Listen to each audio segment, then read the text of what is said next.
প্রিয় দর্শক সকলকে ইংরেজি নববর্ষের অসংখ্য প্রীতি এবং শুভেচ্ছা। প্রতি বছরের নয় এবছরও ফেব্রুয়ারি 7 থেকে ফেব্রুয়ারি 14 পালিত হবে congenital heart disease awareness week. এবছরের প্রতিপাদ্য বিষয় হচ্ছে সকলকে এ সম্পর্কে অবহিত করা। শুভেচ্ছা জানিয়ে শুরু করছি মাছরাঙা টেলিভিশনে সরাসরি সম্প্রচারিত স্বাস্থ্য বিষয়ক অনুষ্ঠান স্কয়ার হসপিটাল ডক্টর চেম্বার। সাথে আছি আমি ডক্টর অনন্যা দাস ক্যামেলিয়া। আপনাদের সুস্বাস্থ্যের প্রতি লক্ষ্য রেখে আমাদের এই আয়োজন। এই অনুষ্ঠানে আজ হার্টে জন্মগত ছিদ্র ও চিকিৎসা সম্পর্কে আলোচনার পাশাপাশি আপনাদের সরাসরি টেলিফোন এবং SMS-এর জবাবে পরামর্শ দেওয়ার চেষ্টা করব। হার্টে জন্মগত ছিদ্র ও চিকিৎসা সম্পর্কে আলোচনা করতে এবং চিকিৎসা বিষয়ক পরামর্শ দিতে আজ আমাদের সঙ্গে আছেন স্কয়ার হসপিটালের ক্লিনিক্যাল ও ইন্টারভেনশনাল কার্ডিওলজি ডিপার্টমেন্টের senior consultant doctor Khondokar Asaduzzaman sir. ধন্যবাদ স্যার আপনাকে অনুষ্ঠানে আসার জন্য। কেমন আছেন? আমি ভালো আছি, আপনাকে অসংখ্য ধন্যবাদ। ধন্যবাদ স্যার। স্যার প্রথমে আপনার কাছে একটু জানতে চাই কনজেনিটাল হার্ট ডিজিজ বলতে আমরা কি বুঝি? আচ্ছা, শুরুতেই আমি মাছরাঙা টেলিভিশনের সম্মানিত দর্শক শ্রোতাদেরকে কার্ডিওলজি ডিপার্টমেন্ট স্কয়ার হসপিটালের পক্ষ থেকে অসংখ্য ধন্যবাদ জানাচ্ছি। আর সেই সাথেই প্রথমেই আপনার প্রশ্নের উত্তর দেওয়ার চেষ্টা করছি। কনজেনিটাল হার্ট ডিজিজ বা জন্মগত যে হৃদরোগের যে হৃদরোগ, সেই হৃদরোগ বলতে আসলে জন্মগতভাবে হার্টের যে গঠনগত যে ত্রুটি হয়, এই ত্রুটি নিয়ে যদি বাচ্চা জন্মগ্রহণ করে তখন তাকে আমরা জন্মগত হৃদরোগ বা হার্টের ত্রুটিজনিত রোগ বলে থাকি। আচ্ছা স্যার, একটু জানতে চাই আপনার কাছে এই কনজেনিটাল হার্ট ডিজিজ বা যে জন্মগত ত্রুটি আমরা বলছি, এটা কয়টি প্রকারভেদ হতে পারে? আচ্ছা, প্রকারভেদ আসলে বিভিন্নভাবে করা যায়।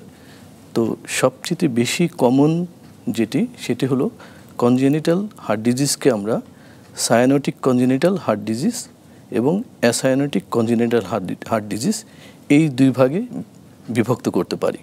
তো সায়ানোটিক কনজেনিটাল হার্ট ডিজিজ এটি সাধারণত বেশি গুরুত্বপূর্ণ এবং এই হার্ট ডিজিজের রোগীদেরকে খুব দ্রুত চিকিৎসকের পরামর্শ নিতে হয় এবং বিশেষ করে সার্জারির ব্যবস্থা নিতে হয় খুব দ্রুত।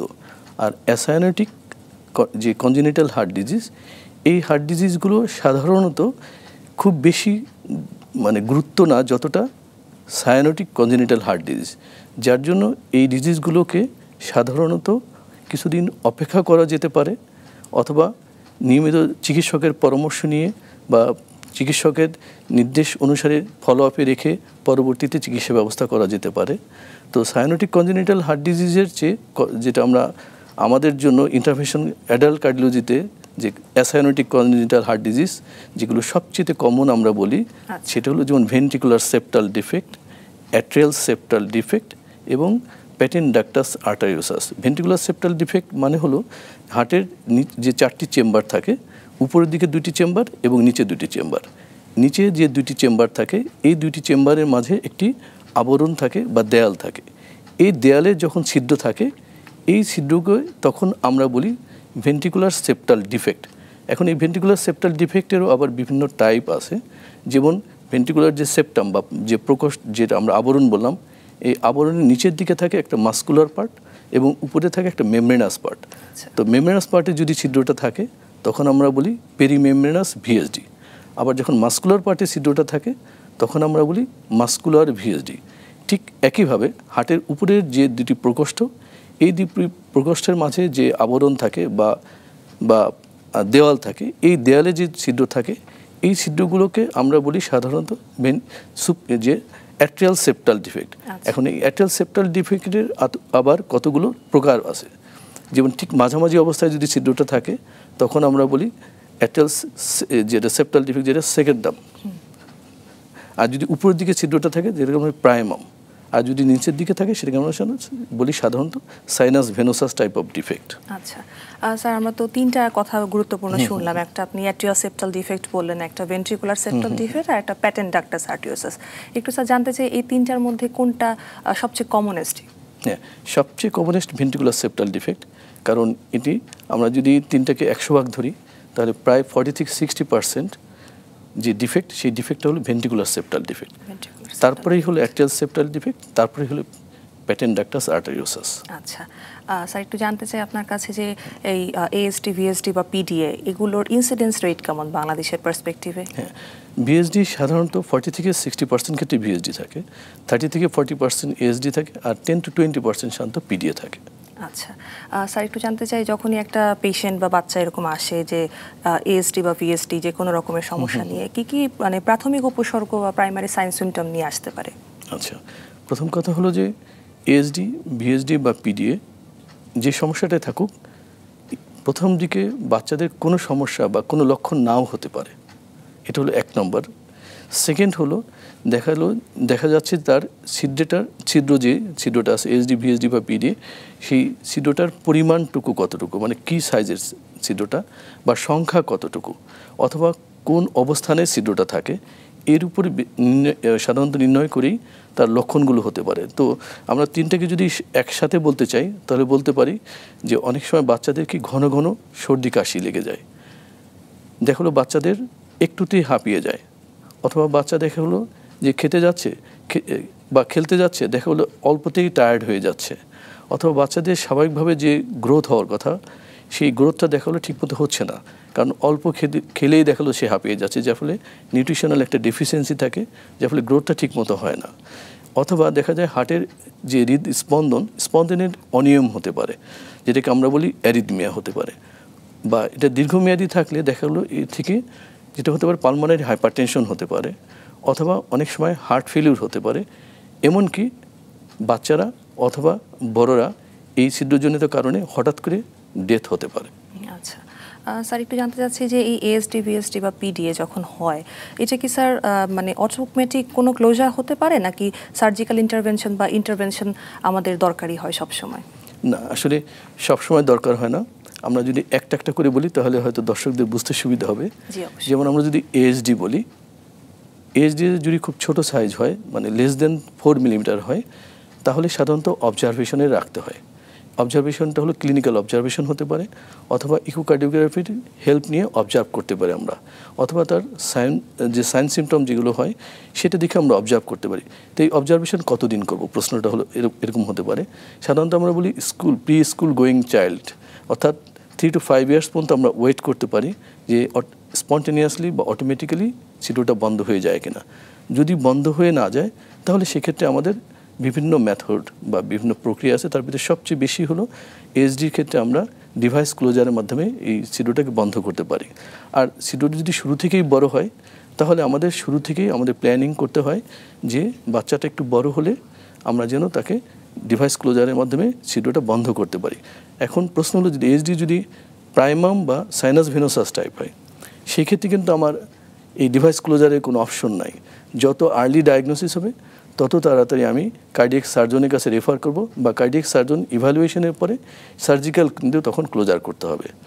এখন যদি আমি ভিএসডির কথায় আসি, ভিএসডির একই কথা, খুব টাইনি ভিএসডি বা খুব স্মল ভিএসডি যদি থাকে পেরিমেমব্রেনাস বা মাসকুলার, সেক্ষেত্রে আমরা ওয়েট করতে পারি, কারণ বাচ্চা যখন বড় হতে থাকে তখন মাঝখানের যে দেয়ালটা আস্তে আস্তে বড় হয়ে ছিদ্রটা বন্ধ হয়ে যেতে পারে।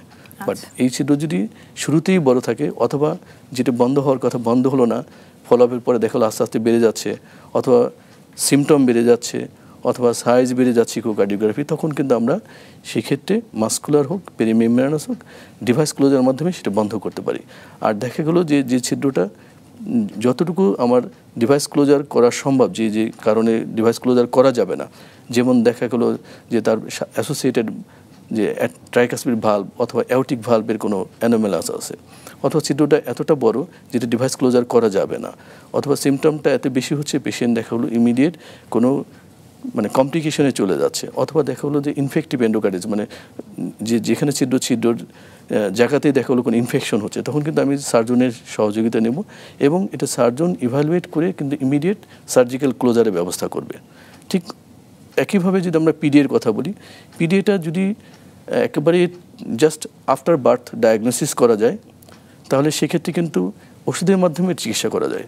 আমরা বলি এন্ডোমেথাসিন ইনজেকশন দিয়ে just 0.2 milligram per K G body ওয়েটে 12 আওয়ার্স অ্যাপার্টে যদি 3টা ডোজ দিতে পারি তাহলে অনেক সময় কিন্তু পিডিএ ক্লোজ হয়ে যায়। আচ্ছা, একটু জানতে চাই স্যার, এই কনজেনিটাল হার্ট ডিজিজগুলো হওয়ার পিছনে কারণ কি?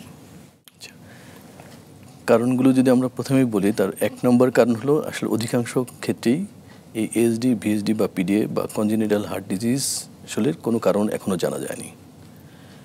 দ্বিতীয়টা যদি আমরা বলি যে সাধারণত একটা জেনেটিক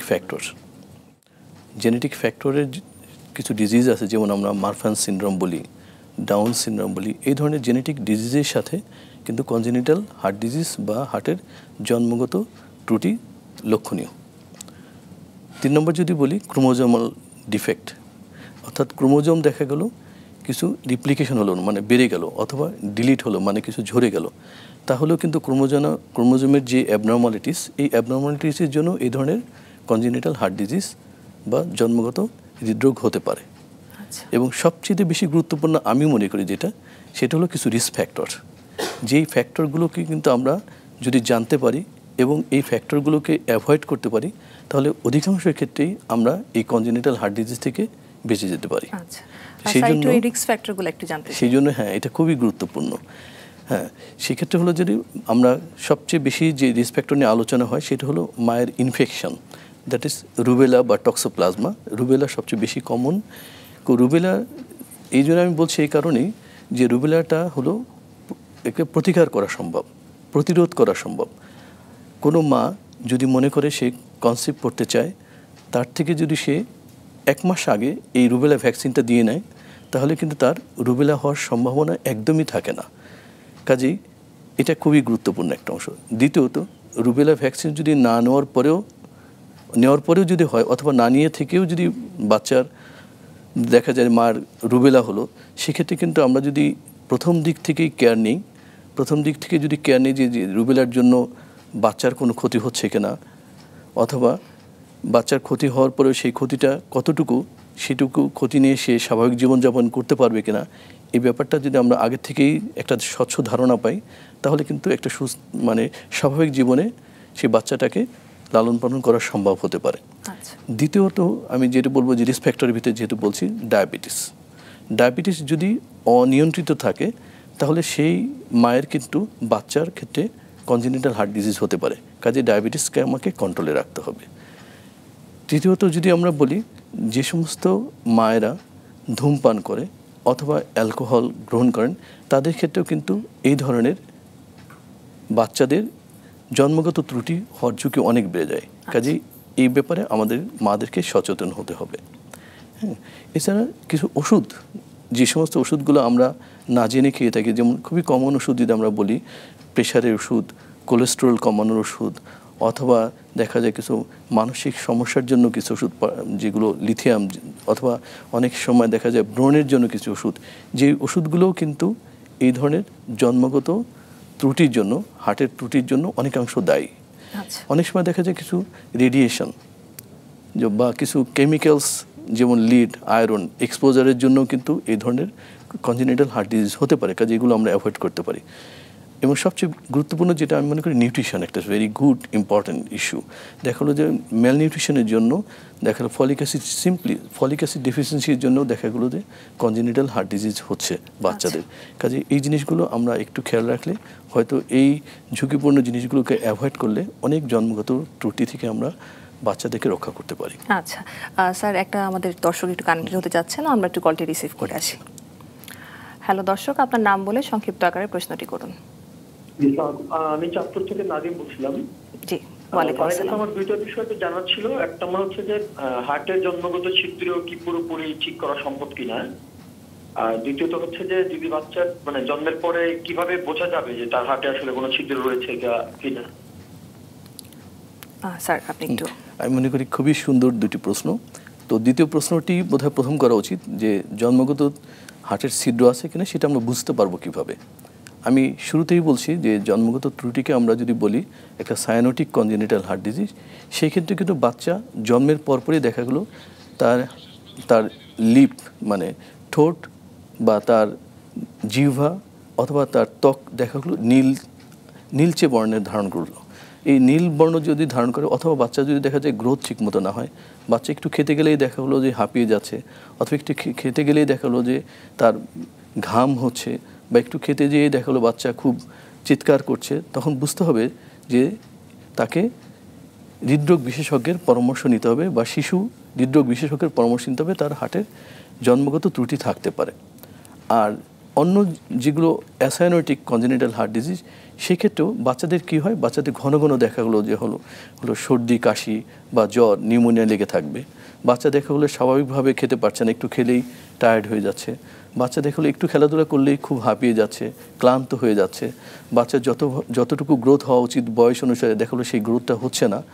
অথবা বাচ্চা কান্নাকাটি করলে দেখা গেলো বাচ্চা খিঁচুনি হচ্ছে, অথবা হাত পা বেঁকে আসছে, কুঁচকে যাচ্ছে। অথবা বাচ্চা কখনো দেখা গেলো যে হয়তো বলছে যে আমার হার্ট মানে আপনি দেখতে বাচ্চার মা বা বাবা বুঝতে পারবে যে অস্বাভাবিক তার হৃদস্পন্দন হচ্ছে।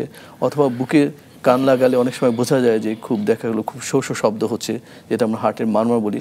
এরকম কিছু বুঝতে পারলে সঙ্গে সঙ্গে আমি মনে করি কার্ডিওলজিস্টের পরামর্শ নেওয়া উচিত। এটা হল প্রথম প্রশ্নের উত্তর। দ্বিতীয় প্রশ্ন করছেন আপনি যে হার্টের যে ছিদ্রগুলো থাকলে চিকিৎসা করে ভালো করা যায় কিনা। হ্যাঁ, এটা আমরা শুরুতেই বোধহয় কিছুটা আলোচনা করলাম। তো আমরা বলি যে ছিদ্রগুলো আসলে দেখা যাবে যে ছিদ্রগুলোর ধরনটা কতটুকু, কোন ধরনের ছিদ্র, কতগুলো ছিদ্র আছে, বা এই ছিদ্রের সাথে অন্য কোনো তার কনজেনিটাল ডিফেক্ট আছে কিনা, এটার উপরে অ্যাসেস করে কিন্তু চিকিৎসা নির্ভর করে। তো অধিকাংশ ক্ষেত্রেই দেখা যায় যে ছিদ্রগুলো সাধারণত বয়স বাড়ার সাথে সাথেই এমনি ভালো হয়ে যায়। কিছু কিছু সমস্যা যেটা আমরা বললাম যে ওষুধ প্রয়োগের মাধ্যমে ভালো হয়। আর অধিকাংশ সমস্যাগুলো সাধারণত যদি এএসডি হয় প্রায় 60 to 70% এএসডি সেকেন্ড টার্ম যেটা, সেটা কিন্তু জাস্ট ডিভাইস ক্লোজারের মাধ্যমে ভালো করা সম্ভব। ইভেন ভিএসডি অধিকাংশ ক্ষেত্রেই মাস্কুলার এবং পেরিমেমব্রেনাস এবং অন্যদিকে পিডিএ ডিভাইস ক্লোজারেও ভালো করা সম্ভব। আর যে সমস্ত ক্ষেত্রে ডিভাইস ক্লোজার কন্ট্রাইন্ডিকেশন, অথবা যে সমস্ত ক্ষেত্রে ডিভাইস ক্লোজার করে ছিদ্র বন্ধ করা যাবে না বা ভালো করা যাবে না বা করা উচিত না, সেক্ষেত্রে অবশ্যই কার্ডিয়াক সার্জারির হেল্প নিয়ে আমরা এই ছিদ্র থেকে মুক্ত হতে পারি। এবং আমরা মনে করি একটা বাচ্চাকে এই ছিদ্র থেকে চিকিৎসা করে তাকে সুস্থ স্বাভাবিক জীবনে ফিরিয়ে আনা সম্ভব। এখন একটু জানতে চাই স্যার, এই যে এএসডি, ভিএসডি বা অ্যাসাইনোটিক যে কনজেনিটাল হার্ট ডিজিজগুলো রয়েছে, এগুলো কিভাবে ডায়াগনোসিস করতে পারি আমরা অ্যাজ আ ক্লিনিশিয়ান? ডায়াগনোসিসের জন্য আমরা বলি পেরিন্যাটাল, অর্থাৎ বাচ্চা ভূমিষ্ঠ হওয়ার আগে থেকেই আমরা কিন্তু ডায়াগনোসিস করতে পারি। সেই ভূমিষ্ঠ হওয়ার আগেই সাধারণত যেমন গর্ভবতী মায়ের যদি 22 থেকে 26 সপ্তাহের মাঝে গর্ভাবস্থান থাকে, সে অবস্থায় কিন্তু ফিটাল ইকোকার্ডিওগ্রাফি করে আমরা বাচ্চার হার্টের কোনো জন্মগত ত্রুটি আছে কিনা সেটা কিন্তু বুঝতে পারি। এবং এই জন্য অবশ্যই একজন ভালো পেডিয়াট্রিক কার্ডিওলজিস্টের হেল্প নিতে হবে। অনেক সময় দেখা যায় খুব ভালো সনোলজিস্ট যারা ফিটাল ইকো করে, তারাও কিন্তু এই রোগটা মায়ের পেটে বাচ্চা থাকা অবস্থাতেও ডায়াগনোসিস করতে পারে। এটা হলো প্রথম দিকে যে পেরিন্যাটাল পিরিয়ডের ডায়াগনোসিস। পরবর্তীতে যে ডায়াগনোসিস, জাস্ট বাচ্চা যখন ভূমিষ্ঠ হলো তখন কিন্তু তার যে আমরা একটু আগে বললাম যে ক্লিনিক্যাল একটা ডায়াগনোসিস আছে এবং ইনস্ট্রুমেন্টাল হেল্প নিয়ে আমরা ডায়াগনোসিস করতে পারি। ক্লিনিক্যাল ডায়াগনোসিস আমি বাচ্চাকে দেখে বাচ্চা ব্লু কিনা, নীল হয়ে যাচ্ছে কিনা, বাচ্চা চিৎকার করে কান্নাকাটি করলে দেখা যাচ্ছে যে নীলবর্ণ বেশি হয়ে যাচ্ছে কিনা, বাচ্চার খিঁচুনি হচ্ছে কিনা, সেগুলো কিন্তু আমরা ক্লিনিক্যালি অবজার্ভ করতে পারি। আরেকটা করতে পারি আমরা ক্লিনিক্যালি স্টেথোর হেল্প নিয়ে যে কোনো মারমার আছে কিনা দেখতে পারি। আমি জাস্ট পালসে হাত দিয়ে পালসটা অনিয়মিত কিনা, খুব বেশি হৃদস্পন্দন বেশি কিনা, সেটা দেখেও আমি অনেক সময় বুঝতে পারি। এরপরে আমরা ইনস্ট্রুমেন্টাল হেল্প নিতে পারি, যেমন আমরা বাচ্চাদের ক্ষেত্রে একটা এক্সরে করতে পারি, হার্টটা বড় হয়ে গেল কিনা, অথবা আমরা একটা ইসিজি করতে পারি, হার্টের ইলেকট্রিক্যাল লাইনের কোনো পরিবর্তন হচ্ছে কিনা। আমরা ইকো করতে পারি, ট্রান্সথোরাসিক ইকো, যেটা আমরা খুব সহজেই এবং খুবই অল্প সময়ে এবং অতি দ্রুত হার্টের সঠিক রোগ নির্ণয় করার জন্য আমরা কালার ডপলার ইকোর হেল্প নিতে পারি। এরপরে যদি প্রয়োজন হয়, অনেক সময় আমরা যে ইকোতেও সবসময় যদি ডায়াগনোসিস করা সম্ভব না হয়, বাচ্চা যদি একটু বড় হয় অথবা অ্যাডাল্ট পেশেন্ট হয়, সেক্ষেত্রে আমরা ট্রান্স এসোফেজিয়াল ইকোকার্ডিওগ্রাফির হেল্প নিয়েও অনেক সুন্দরভাবে হার্টের ছিদ্রজনিত রোগগুলোকে নির্ণয় করতে পারি। এরপরেও সম্ভব না হলেও পরবর্তীতে আমরা কার্ডিয়াক ক্যাথেটারাইজেশনের মাধ্যমেও আমরা হার্টের যে ছিদ্রের যে জটিলতা বা ছিদ্র নির্ণয় করার জন্য আমরা কার্ডিয়াক ক্যাথেটারাইজেশনের হেল্প নিতে পারি। এর চেয়েও যদি কোনো কমপ্লেক্স কনজেনিটাল হার্ট ডিজিজ থাকে, যেটা জটিল হৃদরোগ যদি থাকে, সেক্ষেত্রে আমরা যেটা আমরা বলি এমআরআই, কার্ডিয়াক এমআরআইয়ের হেল্প নিতে পারি, অথবা কার্ডিয়াক সিটি স্ক্যানেরও হেল্প নিতে পারি। তো এই সমস্ত পরীক্ষার মাধ্যমে আমরা অবশ্যই রোগ নির্ণয় করতে সচেষ্ট হবে এবং সঠিকভাবে রোগ নির্ণয় করতে পারবো বলে আমি বিশ্বাস করি। আচ্ছা স্যার, একজন দর্শক একটু কানেক্টেড হতে চাচ্ছেন, আমরা একটু কলটা রিসিভ করে আসি। হ্যালো দর্শক, নাম বলে সংক্ষিপ্ত আকারে প্রশ্নটি করুন। আমার নাম আছে কামরুল ইসলাম। আমার বাচ্চার বয়স হচ্ছে 5 বছর 6 মাস বয়স। জি। আমার বাচ্চাটা 3 বছর পরের থেকে কথাটা জড়ায় যায় আর কি, কথাটা। জি। আমি শিশু বিশেষজ্ঞ ডাক্তার দেখাইছি, উনি নিউরোলে ওষুধ দিচ্ছে আমাকে। আমি 4 মাস খাওয়াইছি, খাওয়ানোর পরে একটু পরিবর্তন হয়, আবার কিছুদিন পরে যা তাই। আচ্ছা, আপনার বাচ্চার কোনো উপসর্গগুলো যদি আমাদের সাথে একটু শেয়ার করেন। না, বাচ্চা কথা বল, এমনি হাঁটা চলাফেরা কোনো দিক কোনো সমস্যা নেই আল্লাহর রহমতে। খেলাধুলা করে, লেখাপড়া ওই একটা মাদ্রাসায় দিচ্ছি, আমি ভর্তি করছি, কোনো সমস্যা নেই, কিন্তু কথাটা একটু জড়ায় যায় আর কি, এই সমস্যা। আচ্ছা স্যার, আপনি যদি কিছু একটু জিজ্ঞাসা করতে চান। সম্মানিত দর্শক, আপনার কথা শুনে আমি যেটুকু বুঝতে পারলাম যে তার হয়তোবা নিউরোলজিক্যাল কোনো প্রবলেম আছে। তো আমাদের দেশে কিন্তু পেডিয়াট্রিক নিউরোলজি আলাদা একটা ডিপার্টমেন্ট আছে। পেডিয়াট্রিক নিউরোলজি ডিপার্টমেন্টের যে কোনো একজন পেডিয়াট্রিক নিউরোলজিস্টকে যদি আপনি দেখান, আমার মনে হয় রোগটা নির্ণয় করতে সহজ হবে। আর সাথে যদি একটু ইনফরমেশন আপনি দিতেন যে বাচ্চার কি কোনো ইকোকার্ডিওগ্রাফি করা হয়েছে?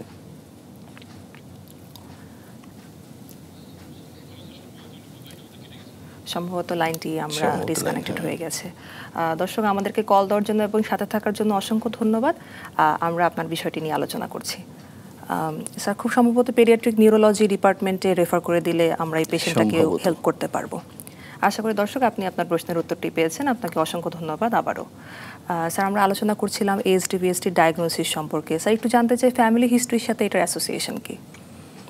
ফ্যামিলি হিস্ট্রি বলতে আমরা বুঝি যে সমস্ত ফ্যামিলিতে সাধারণত আসলে এটা বংশগত অসুখ আমরা বলবো না, তবে আমরা বলবো যদি ফ্যামিলিতে কারো এই ধরনের কনজেনিটাল হার্ট ডিজিজ থাকে, তাদের ক্ষেত্রে যে সমস্ত ফ্যামিলিতে কনজেনিটাল হার্ট ডিজিজ নাই তাদের থেকে প্রায় 2 থেকে 3 গুণ সম্ভাবনা বেশি এই সমস্ত বাচ্চাদের কনজেনিটাল হার্ট ডিজিজ হওয়ার ঝুঁকি বেশি আর কি। এটার পিছনের মেইন কারণ হলো যেটা আমরা বললাম, একটা জেনেটিক ফ্যাক্টর আর একটা ক্রোমোজোমাল ফ্যাক্টর। কিন্তু সরাসরি বংশ পরম্পরায় যে একজন বাবার আছে দেখে মার কি বলে বাচ্চার হবে, বা মার আছে দেখে যে বাচ্চার হবে, এরকম সরাসরি কানেক্টেড না। আচ্ছা, মানে আমরা এটাকে বংশগত রোগ বলতে চাই না।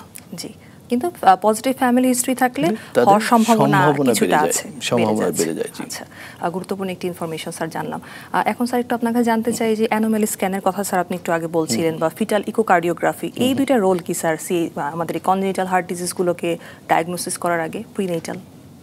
ডেফিনেটলি ফিটাল ইকোকার্ডিওগ্রাফি যদি আমরা আগে করতে পারি, আমি যদি দেখি যে very complex congenital heart disease, সেক্ষেত্রে কিন্তু গাইনোকোলজিস্ট বা অবস্টেট্রিশিয়ান এবং ফ্যামিলি মেম্বারের সাথে এবং কার্ডিওলজিস্ট একসাথে বসে কিন্তু সিদ্ধান্ত নেওয়া যেতে পারে যে বাচ্চার ভবিষ্যৎটা আসলে তার হার্টের কতটুকু জটিলতা আছে বা কতটা কমপ্লেক্স হতে পারে, বা বাচ্চার সার্ভাইভালের ঝুঁকিটা কতটুকু। সেক্ষেত্রে কিন্তু একটা হতে পারে যে বাচ্চার টার্মিনেশনের একটা চিন্তা করা যেতে পারে। আর একটা হলো যে কনজেনিটাল হার্ট ডিজিজ আছে, বাট সেই হার্ট ডিজিজ নিয়ে সে স্বাভাবিকভাবে জীবনযাপন করতে পারবে, তাহলে সেক্ষেত্রে তাকে একটা পরবর্তীতে জাস্ট আফটার বার্থ থেকে তাকে 3 মাস পর বা 6 মাস পর পর একটা কন্টিনিউয়াস চেক আপে রাখতে হবে। মানে ইকো কালার ডপলার করতে হবে, বা ফার্দার যদি কোনো অ্যাডভান্স কোনো টেস্ট, যেমন আমরা বললাম কার্ডিয়াক MRI বা সিটি কার্ডিয়াক যদি করার প্রয়োজন হয়, সেগুলো আমাদের অবজারভেশনের আওতায় রাখতে হবে আর কি। যাতে আমরা সময় মতো যখন যেটা প্রয়োজন, যে যদি দেখা যায় যে মেডিকেল ম্যানেজমেন্টে রাখলে পেশেন্ট ভালো থাকবে, মেডিকেল ম্যানেজমেন্টে আমরা তাকে অফার করব। যদি মনে করি যে না, তাকে ইন্টারভেন করতে হবে, দ্যাট ইজ ইন্টারভেনশন কার্ডিওলজির হেল্প নিতে হবে, তখন তাকে ডিভাইস ক্লোজার যদি করতে হয় ডিভাইস ক্লোজারে হেল্প নেব। যদি মনে হয় যে না, এই পেশেন্টকে সার্জিক্যাল কোনো ইন্টারভেন করতে হবে, তখন আমি সার্জনের কাছে রেফার করব টু কারেক্ট দ্য লিশন। আচ্ছা স্যার, একজন দর্শক একটু কানেক্টেড হতে চাচ্ছেন, আমরা একটু কলটি রিসিভ করে আসি। হ্যালো দর্শক, আপনার নাম বলে সংক্ষিপ্ত আকারে প্রশ্নটি করুন। জি, আসসালামু আলাইকুম। আমি তানিয়া রহমান বলছি। জি, অনেক অনেক শুভকামনা আপনাদের দুজনকেই। খুব ভালো একটা টপিক, এটা নিয়ে আমি অনেকদিন ধরে চিন্তা করছিলাম যে আমি এই ব্যাপারটা নিয়ে একটু জানতে আগ্রহী ছিলাম। আমি 2 বাচ্চার মা, দুজনেই ছেলে। আমার বড় ছেলে 6 বছর শেষ হলো এই সেপ্টেম্বরে, লাস্ট ইয়ার আর কি। তো ওর যে সমস্যাটা আমি ফিল করি, মানে সমস্যা না, মানে জানতে চাচ্ছি আমি, সেটা হচ্ছে ও খুবই অ্যাক্টিভ, দুরন্ত, সিন্স মানে আমার এটা ফিল করেছি যে যখন ও 3 বছর বয়সে পার করে এসছে তখন থেকে। তো ও যেটা হয় হঠাৎ করে যখন কোনো আচমকা যদি কোনো শব্দ হয় সে খুব চমকে যায়, সেটা বাহিরে একটা বড় হর্ন হোক বা একটা রিক্সা যদি খুব জোরে চলছে, ওকে নিয়ে যদি আমি কোথাও যাচ্ছি অটো রিক্সাগুলোতে বা গাড়িতেও যদি থাকছি, হঠাৎ ব্রেক করলে মানে একটু চমকে আমার দিকে আর কি জড়ো হয়েছে চলে আসে। আরেকটা ইস্যু আমি যেটা আপনাদের সাথে শেয়ার করতে চাচ্ছি সেটা হচ্ছে যখন সে ঘুমিয়ে যায়, কমপ্লিটলি সে যখন ঘুমিয়ে যায় তার মাথা প্রচন্ড ঘেমে যায়। আরেকটা রিজন আপনার সাথে আরেকটা রিজন শেয়ার করতে চাচ্ছি, সেটা হচ্ছে হার্টবিট প্রচন্ড মানে বিট করতে থাকে হার্ট। যেমনটা স্যার বলছিলেন যে এটা ওয়ান অফ দ্য রিজনস হতে পারে। এটা আমার খুবই মানে ভয় লেগেছে শুনে যে আমার ছেলের তো হার্টবিট প্রচন্ড অনেক মানে 172 বোধ হয় প্লাস হয়ে যায় এরকম। তো এটা আমার কাছে খুবই ভয় লাগে। তো এটা কি হার্টের কোনো ইস্যু হিসেবে আমি কি দেখবো? স্যার যদি কিছু বলতেন। স্যার ধন্যবাদ। দর্শক, আপনি একটু আগেই বললেন যে আপনার বাচ্চা খুবই চঞ্চল, দুরন্ত। তো বাচ্চা যদি দুরন্ত থাকে, খুব চঞ্চল থাকে, তাহলে সেক্ষেত্রে হার্ট রেটটা বাড়বে, এটা স্বাভাবিক। বাট সেই বাড়তিটা যদি দেখা যায় যে তার শ্বাস, আমি যেগুলো কথা বললাম যে সে খেলতে গেলে খুব টায়ার্ড হয়ে যায় কিনা, তার গ্রোথ ঠিক মতো হচ্ছে কিনা, খেতে গেলে সে খুব ক্লান্ত হয়ে যায় কিনা, সে অবসাদ ফিল করে কিনা, তাহলে তাকে অবশ্যই একজন কার্ডিওলজিস্টের পরামর্শ নিতে হবে। পার্টিকুলারলি আমি বলবো যে আপনার অবশ্যই হার্টের একটা কালার ডপলার করতে হবে, যে হার্টের কোনো জন্মগত কোনো ত্রুটি আছে কিনা এটা দেখার জন্য। আর দু একটা শব্দ যেটা আপনি ব্যবহার করলেন যে জোরে শব্দ শুনলে দেখালো সে চমকে যায়, এই সমস্ত ক্ষেত্রে আমার মনে হয় সেটা আপনি একজন পেডিয়াট্রিক নিউরোলজিস্টের পরামর্শ নিতে পারেন। হ্যাঁ, তাহলে হয়তো এই প্রবলেমটা হয়তো আইডেন্টিফাই করে আপনার জন্য আরও সহজ হবে। এটাই মনে হয় আমার সাজেশন হওয়া উচিত। ধন্যবাদ দর্শক আমাদের সাথে থাকার জন্য। আশা করি আপনি আপনার প্রশ্নের উত্তরটি পেয়েছেন। স্যার, আমাদের আরেকজন দর্শক একটু কানেক্টেড হতে যাচ্ছেন, আমরা একটু কলটি রিসিভ করে আসি। হ্যালো দর্শক, আপনার নাম বলে সংক্ষিপ্ত আকারে প্রশ্নটি করুন। আসসালামু আলাইকুম। ওয়ালাইকুম আসসালাম। আমার হচ্ছে মানে সমস্যাটা ছোটবেলা থেকে আমার কোনো সমস্যা ছিল না, এখন আমার বয়স 25 বছর। তো রিসেন্টলি আমি একজন ইন্টার্ন ডাক্তার। তো রিসেন্টলি 3-4 মাস মানে গত 1 মাস আগে হচ্ছে গত 3-4 বছর ধরে আমার হচ্ছে শ্বাসকষ্টের মতো সমস্যা ছিল। তো আমি ভাবতাম যে অ্যাজমার সমস্যা, কিন্তু গত মাসে মানে আমার স্যার হচ্ছে মানে একজন স্যারকে দেখানোর পর উনি মানে আমাকে একটা ইকো করতে বলেন। তো এরপরে আমার অ্যাট্রিয়াল সেপ্টাল ডিফেক্টের কথা আমি জানতে পারি। তো ওইটা ডায়ামিটার উনি বলেছেন 17 মিলিমিটারের মতন, আর আমার ইজেকশন ফ্র্যাকশন 82%। তো আমি আসলে জানতে চাচ্ছিলাম যে এটা ট্রিটমেন্ট সম্পর্কে, যে আমার এখন মানে কি ধরনের ট্রিটমেন্ট নেওয়া উচিত, বা এটা সার্জারিতে মানে কাজের সার্জন দিয়ে করলে প্রসিডিওরটা কেমন হতে পারে, এটার ব্যাপারে একটু জানতে চাচ্ছিলাম। স্যার, না, যেহেতু আপনি নিজেই ইন্টার্ন চিকিৎসক, কাজেই কয়েকটা জিনিস আমি একটু ক্লিয়ার করি। যে আপনি বলছেন আপনার অ্যাট্রিয়াল সেপ্টাল ডিফেক্ট আছে এবং ডিফেক্ট হলো 17 মিলিমিটার, মানে 17 মিলিমিটার। তো আমরা বলি যদি 4 থেকে 40 মিলিমিটার পর্যন্ত অ্যাট্রিয়াল সেপ্টাল ডিফেক্ট থাকে, তাহলে সেটা ডিভাইস ক্লোজারের মাধ্যমে কিন্তু ক্লোজ করা যায়। তো ডিভাইস ক্লোজারের সুবিধা হলো আপনাকে মানে অপ্রয়োজনীয় একটা সার্জিক্যাল যে একটা ঝুঁকি বা একটা কসমেটিক পারপাস বা সার্জারির মতো একটা বড় ধরনের একটা অপারেশনে যাওয়া, সেটা কিন্তু নাও লাগতে পারে। এখন প্রশ্ন হলো, আপনি যখন ইকোকার্ডিওগ্রাফি করলেন, ইকোকার্ডিওগ্রাফিতে কোনো কমেন্ট করা ছিল কি যে এটা ডিভাইস ক্লোজার করা যাবে বা এটা সার্জিক্যাল ক্লোজার করা যাবে? এটা কিন্তু আপনি ক্লিয়ার করেন নাই। তো আমরা বলি যদি ডিভাইস ক্লোজার করতে হয় তাহলে সেক্ষেত্রে কিছু শর্ত আছে। প্রথম শর্ত হলো এসডিটা ডেফিনেটলি, প্রথমে আমি বলছি যে এসডি ক্লোজারের প্রথম শর্তই হলো এটা সেকেন্ড টার্ম ভ্যারাইটি হতে হবে, প্রাইমাম বা সাইনাস ভিনোসাস টাইপ কিন্তু ক্লোজ করা যাবে না, 1 নম্বর। সেকেন্ড শর্ত হলো যে আপনি যখন একটা এসডি ক্লোজ করবেন, এটা তো একটা device, just like a umbrella অথবা একটা বাটনের মতো মনে হয়। তো যদি একটা ছিদ্র, যেমন একটা ছিদ্র আছে, এই ছিদ্রতে যদি আমি একটা আমব্রেলা এখানে সেট করতে চাই, তাহলে তার চারিদিকে কিন্তু রিম থাকতে হবে, সাপোর্টিভ রিম। এই রিমটা না থাকলে আমি এই আমব্রেলাটা বা বাটনটা কার সাথে লাগাবো? এই রিমগুলো কিন্তু অ্যাডিকুয়েট হতে হবে। পার্টিকুলারলি আমরা বলি ভ্যানাকাবাল রিম, মানে ক্যাভাল রিম, মানে নিচের দিকে যে রিমটা থাকে, এই রিমটা অবশ্যই 5 মিলিমিটার থেকে 7 মিলিমিটারের বেশি হতে হবে।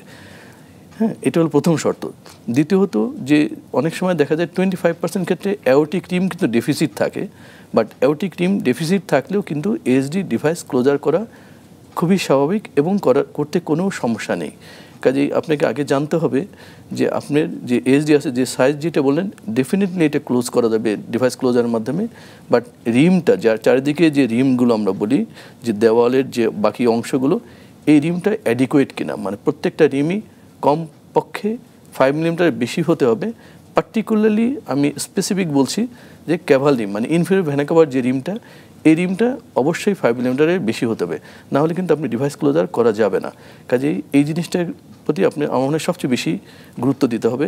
আর যেহেতু আপনি বয়স বলেন 25, অবশ্যই আমি মনে করি খুবই সুইটেবল টাইম, আপনি এখনই এই ব্যাপারে দ্রুত সিদ্ধান্ত নেন। স্যার, আমরা একটু জানতে চাই এখন আপনার কাছে যে অ্যাডাল্ট কনজেনিটাল হার্ট ডিজিজ বলতে আসলে কি বুঝি, আর এই ক্ষেত্রে ডিভাইস ক্লোজারের রোলটা কি? আসলে কনজেনিটাল হার্ট ডিজিজ আর অ্যাডাল্ট কনজেনিটাল হার্ট ডিজিজ একই জিনিস, শুধু বয়সের পার্থক্য। তো অ্যাডাল্ট বলতে আমরা বুঝি 18 বছরের বেশি যে বাচ্চারা, তাদের যদি জন্মগত ত্রুটি থেকে যায়, তখনই আমরা তাদেরকে বলে থাকি অ্যাডাল্ট কনজেনিটাল হার্ট ডিজিজ। আচ্ছা স্যার, এই ক্ষেত্রে একটু ডিভাইস ক্লোজারের রোলটা একটু জানতে চাই। হ্যাঁ, ডিভাইস ক্লোজারের ক্ষেত্রে যেটা আমরা যদি একটা একটা করে বলি, এএসডি যদি হয়, এএসডির ক্ষেত্রে যদি এএসডি সেকেন্ড টার্ম হয়, অ্যাডাল্ট পিপল হয়, তাহলে সেক্ষেত্রে ডিভাইস ক্লোজার করা অলমোস্ট 70 to 90% ক্ষেত্রেই ডিভাইস ক্লোজারের মাধ্যমে সমাধান করা যায়। আচ্ছা স্যার, একটু জানতে চাই, আপনি আরেকটা ডিজিজের কথা বলছিলেন, পিএফও, অর্থাৎ প্যাটেন্ট ফোরামেনা ওভালি, আর এটা সম্পর্কে যদি একটু বলেন। প্যাটেন্ট ফোরামেন ওভালি আসলে এটা হলো বাচ্চা যখন মাতৃগর্ভে থাকে, তখনই একটা উপরে হার্টের যে উপরে যে দুটি চেম্বার আমরা বলছিলাম একটু আগেই, যে একটা মাঝে একটা প্রকোষ্ঠ থাকে, দেওয়াল থাকে, সেই দেওয়ালের মাঝে যে একটা ছিদ্র থাকে, এই ছিদ্রের মাধ্যমে কিন্তু নর্মালি রক্ত সাধারণত এক চেম্বার থেকে আরেক চেম্বারে যায়, এটা স্বাভাবিক। এখন এই যে প্যাটেন্ট ফোরামেন ওভালি কখন বলা হয়, যে তার মানে একটা ওভালি থাকবে, একটা ফোরামেন থাকবে, এটাই স্বাভাবিক। এখন এটা যদি জন্মের পরপরই সাধারণত এটা কয়েক ঘন্টা বা কয়েক সপ্তাহের মধ্যে বন্ধ হয়ে যায়। যদি বন্ধ হয়ে না যায়, তখনই শব্দটাকে হলো প্যাটেন্ট ফোরামেন ওভালি, মানে ফোরামেনটা প্যাটেন্ট থেকে গেল। তো এই প্যাটেন্ট ফোরামেন থাকলে যেটা হয়, বয়স্কদের ক্ষেত্রে অনেক সময় দেখা যায় যে স্ট্রোক হয়, কারণ জানা যাচ্ছে না, যেটা আমরা অনেক সময় বলি ক্রিপ্টোজেনিক স্ট্রোক। দেখা গেলো এই প্যাটেন্ট ফোরামেন ওভেলি হয়তো বা তার জন্য স্ট্রোকের জন্য দায়ী, অথবা এই প্যাটেন্ট ফোরামেন ওভেলি থাকার জন্য দেখা গেলো কোনো একটা ইনফেকশন হচ্ছে হার্টের ভিতরে, ইভেন ইনফেক্টিভ এন্ডোকার্টাইটিসও হতে পারে, অথবা দেখা গেলো যে এখান থেকে কোনো একটা যে মানে থ্রোম্বাস এখানে থাকলো, সেই থ্রোম্বাসটা ছুটে যেয়ে দেখা গেলো শরীরের কোথাও অংশে যেয়ে দেখা গেলো যে একটা দেখা গেলো যে এম্বুলাইজেশন হলো, সেটা ফুসফুসে হতে পারে, ইভেন ব্রেনে যেতে পারে। তো এই জন্য প্যাটেন্ট ফোরামেন ওভেলি থাকলে যদি দেখা যায় এই ধরনের ঝুঁকি থাকে, সেক্ষেত্রে কিন্তু প্যাটেন্ট ফোরামেন ওভেলিও ডিভাইস ক্লোজারের মাধ্যমে ক্লোজ করা যায়। আচ্ছা স্যার, একটু জানতে চাই আপনার কাছে যে এই ডিভাইস ক্লোজার বা ইন্টারভেনশন কার্ডিওলজি যেটাকে আমরা বলছি, এটার রোলটা আর এটার কস্টটা কীরকম হয়ে থাকে অ্যাডাল্ট কনজেনিটাল হার্ট ডিজিজ ক্লোজারের ক্ষেত্রে? আচ্ছা, আমরা যদি কস্ট নিয়ে একটু কথা বলি, কস্টের আসলে 3টা পার্ট আমরা বলতে পারি খুব সহজ করে বললে। একটা হলো হসপিটাল কস্ট, যেটা হলো প্রসিডিওর কস্ট। এটা হসপিটাল টু হসপিটালে ভ্যারি করে। গভর্নমেন্ট হসপিটালে একরকম হবে, কর্পোরেট হসপিটালে একরকম হবে, নন কর্পোরেট হসপিটালে একরকম হবে। তো যদি আমরা কর্পোরেটে, যেহেতু আমরা কাজ করি কর্পোরেট নিয়ে যদি কথা বলি, তাহলে আমরা বলবো যে হসপিটালের একটা কস্ট, যেটা টোটাল একটা প্যাকেজ হয়, এই প্যাকেজটা সাধারণত 1 লাখের কাছাকাছি বা 1 লাখ প্লাস হতে পারে। এটা হলো হসপিটাল কস্ট। এখন নেক্সট হলো ডিভাইসের কস্ট। ডিভাইসের কস্টের ডিভাইসও কোন দেশের এটা প্রোডাক্টটা সেটার উপরে ভ্যারি করে। তারপরেও যেগুলো অ্যাভেলেবেল যে প্রোডাক্টগুলো সাধারণত 90,000 থেকে শুরু করে 1,20,000 বা 1,30,000-এর মাঝে ডিভাইসের দাম। এখন ডিভাইসটা যে আপনি যেখানে সেট করবেন, অ্যাট্রাল সেপ্টাল ডিফেক্ট হোক, ভেন্ট্রিকুলার সেপ্টাল ডিফেক্ট হোক, অথবা পিডিএতে প্যাটেন্ট ডাক্তার সার্টিফিকেট, যেখানে আপনি সেট করবেন, তার জন্য একটা ডেলিভারি সিস্টেম লাগে।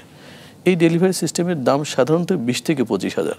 তো যদি খুব সংক্ষেপে বলি, যেমন আমার হসপিটাল যদি বলি, আমাদের হসপিটাল যদি বলি স্কয়ার হসপিটালে, এখানে এএসডি, ভিএসডি বা পিডিএ করতে সাধারণত 2 লাখ থেকে 2,20,000 বা 30,000 টাকার মাঝেই একটা ডিভাইস ক্লোজার করা সম্ভব। Total package including device, delivery system and hospital cost. আচ্ছা স্যার, খুব গুরুত্বপূর্ণ একটি ইনফরমেশন, আশা করি দর্শক অনেক উপকৃত হবে।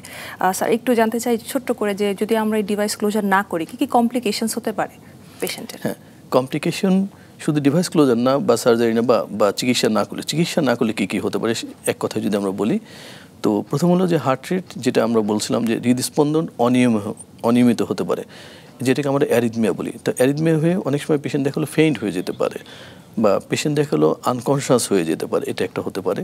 আরেকটা হলো ডিভাইস যদি ক্লোজ করি না বা চিকিৎসা না করি, যে ছিদ্র থাকে, ছিদ্র থাকার জন্য কি হয়, রক্ত যে সরবরাহ নর্মাল যে ওয়ে, যেমন উপরের চেম্বার থেকে নিচের চেম্বারে যাবে বা নিচের চেম্বার হয়ে নির্দিষ্ট একটা রুটে যাওয়ার কথা, বাট সেইটা যদি না হয়ে অ্যাবনর্মাল ওয়েতে যায়, তাহলে কী হবে, সেখানে অতিরিক্ত ব্লাড আসবে, তার মানে ভলিউম বেড়ে যাবে। ভলিউম বেড়ে যাওয়ার জন্য হবে কি, একদিকে হার্টের উপরে, অন্যদিকে ফুসফুসের উপরে বাড়তি প্রেশার পড়বে। বাড়তি প্রেশারের জন্য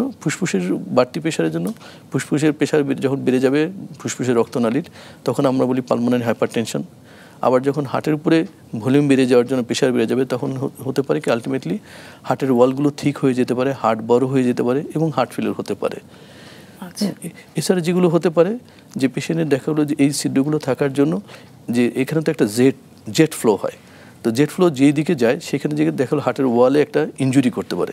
ইনজুরি করলে ওখানে হতে পারে ইনফেকশন হতে পারে। ইনফেকশন হয়ে এই ইনফেকশনটা দেখা হলো হার্টের মাঝে যে ইনফেকশনটা হয়, এটা আমরা বলি ইনফেক্টিভ এন্ডোকার্ডাইটিস। অথবা এই ইনফেকশন থেকে কোনো জীবাণু বা যেখানে থ্রোম্বাস হচ্ছে, এই থ্রোম্বাসটা যদি শরীরে অন্য কোথাও চলে যায়, বিশেষ করে ব্রেনে যায়, তাহলে কিন্তু স্ট্রোকও হতে পারে। ওকে, আমরা অনুষ্ঠানের একদম শেষ পর্যায়ে চলে এসেছি স্যার। আপনাকে নতুন বছরের অসংখ্য শুভেচ্ছা এবং অভিনন্দন জানাচ্ছি, এবং আশা করি দর্শক অনেক উপকৃত হবে আজকের আমাদের আলোচনা থেকে। আপনাকে অসংখ্য ধন্যবাদ এবং নববর্ষের শুভেচ্ছা জানাচ্ছি। দর্শক দেখছিলেন মাছরাঙা টেলিভিশনে সরাসরি সম্প্রচারিত স্বাস্থ্য বিষয়ক অনুষ্ঠান স্কয়ার হসপিটাল ডক্টর চেম্বার। আমরা চেষ্টা করেছি হার্টের জন্মগত ছিদ্র ও চিকিৎসা সম্পর্কে আলোচনার পাশাপাশি আপনাদের সরাসরি টেলিফোন এবং SMS-এর জবাবে পরামর্শ দিতে। তবে সময় স্বল্পতার কারণে সবাইকে সহযোগিতা করতে না পারায় আমরা আন্তরিকভাবে দুঃখিত। তারপরও আশা করছি অনুষ্ঠানটি নিশ্চয়ই আপনাদের কোনো না কোনোভাবে কাজে লেগেছে। সবসময় সাথে থাকতে জয়েন করুন আমাদের ফেসবুক পেজে www.facebook.com/মাছরাঙা টেলিভিশনে। সবাইকে আবারও নতুন বছরের শুভেচ্ছা জানিয়ে আজকের মতো বিদায় নিচ্ছি। সুস্থ থাকুন, মাছরাঙার সঙ্গেই থাকুন।